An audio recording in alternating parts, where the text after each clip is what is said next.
You're not the only one cursed with knowledge. My only curse is you.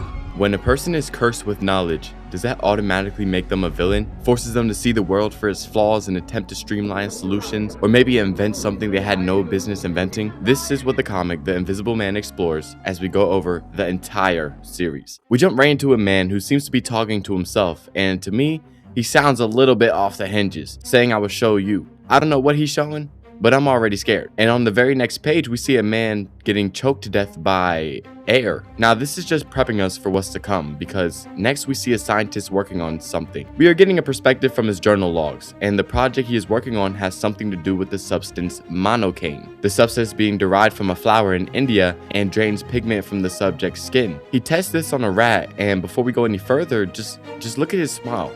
He's up to no good. The substance turns the rat white and enhanced its intelligence. But he didn't just stop there, he took it further, mixing it with some chemicals of his own, and the rat turned invisible. The scientist has to cover the rat in literal manure just to be able to see it. Next, we see him at a dinner with some people he works with, and for the entire time, he kind of just fantasizes about how he relates with the invisible rat, saying he is somewhat invisible even though everyone can see him. And it is here we really get to see his violent urges, saying there are times he wants to rip the grin off his boss, Dr. Cranley, and I guess he's just saying these thoughts out loud because two people at the table say he's muttering to himself like some type of madman. Now, this guy has a girlfriend, and his girlfriend is named Flora, and she asks if he's okay. And let's just say this guy is crazy, saying he has a drink in the laboratory for his co-worker Kemp. And we all know what kind of drink he's talking about. They leave, and he separates from his girl to get back to the laboratory, and his rat killed all the others. And this guy is happier than when you get a Happy Meal from the Mick. He is overly enthusiastic, and this violent nature that the rat has bleeds into him, with him daydreaming about murdering everyone, all being invisible. He ends up going to Dr. Cranley to get an increase in his chemical budget, with the doctor being a little resistant because our main character has yet to share his findings, but Dr. Cranley agrees to increase it.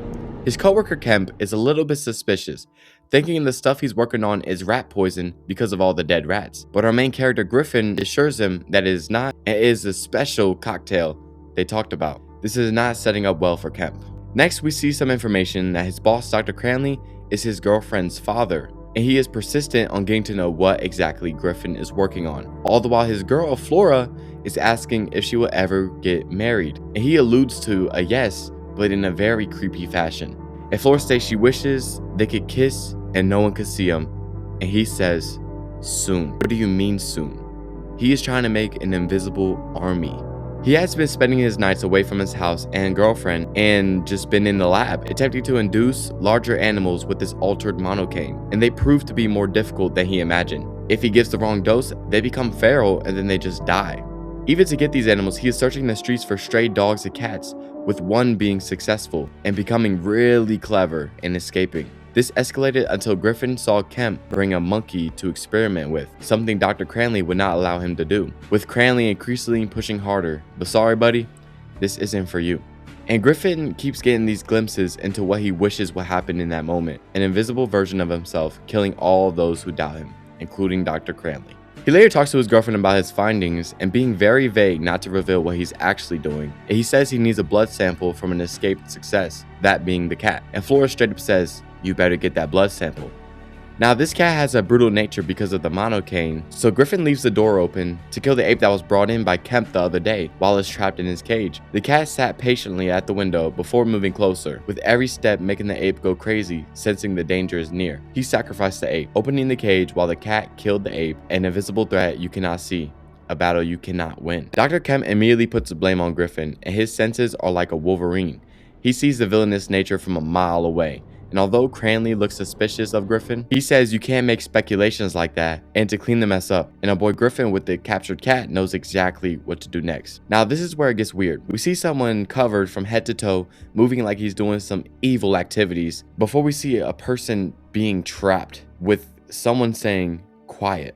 Now we can assume this is Griffin, but what does he mean quiet? I'm scared. But now we get a flashback of the steps of him getting there. He's back in his laboratory and he has the cat trapped, and after a little bit of tweaking he was able to make the dead dog turn invisible. And he says with this progress he could make sure to render a man invisible, but he didn't know how to begin. So he started seeing what it was like to live in the shadows. He would dress up and just observe, overhearing conversations, imagining himself following them home and just murking them. One day at the laboratory, Cranley pulls him aside and acknowledges the overuse of dangerous chemicals, especially in monocaine, something that is crucial for his project, and so the doctor gives him 2 months to get results before he cuts it off. Now, Griffin didn't have the money himself to keep going, and he could not risk Kemp finding out what he was doing, so he decided to move in a small private room to continue with humans.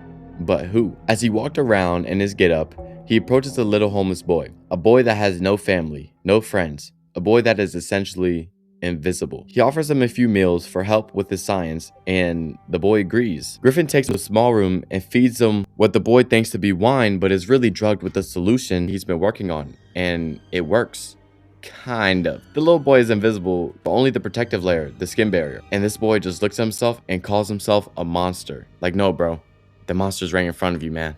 Right in front of you. He notes it wasn't good enough and gives him more, journaling every time, and as he gives him more and more, this poor little boy is lost until he's invisible. And with this invisibility, he is also very clever, the other side effect of the monocaine, escaping from his capture and knocking Griffin out, taking his disguise. Now we time jump a couple months in the future, and the kid is still missing. I mean, with the amount of monocaine he took, he is practically Einstein.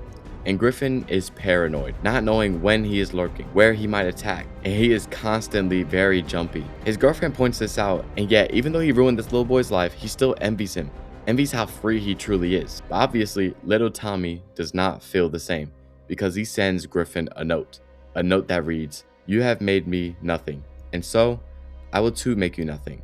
I will take your life from you, piece by piece, and there is nothing you can do to stop me." There we go, Tommy. That's what I like to see, man. But he gave Griffin too much time to prepare with months of preparation. He pre-wrote letters to Cranley explaining that he had a breakthrough and needed to seek it out. He went to the place he first had Tommy in, mailing in the rent for months without even occupying it. He had pre-written letters to the grocer to deliver certain things to his apartment, covering the plates and flour. Then he injects himself with the monocaine, making himself invisible. He sets up a fake version of himself, and when Tommy went in for the kill, Griffin came up behind and covered him in flour, banging his head on the table. The child sought help, but it was too late. Griffin hits him with a brick and then chokes him to death, explaining that he could have had the world, done whatever he wanted, but chose revenge. But Tommy explained that he is nobody, a person trapped in solitude, and that Griffin has now done the same. And once he was dead, he reverted to his natural pigment, freeing him from that solitude. But Griffin realized this, that being invisible is really just solitude. Yet, he refused to stop. He went in search for a cure so he can find a way to jump back and forth, for that's when the true power comes. That death cannot be the only cure. And that was the Invisible Man. Subscribe for more comic overviews. Comment what comic you think I should go over next, and then buy my own comics. Follow the gram. Peace.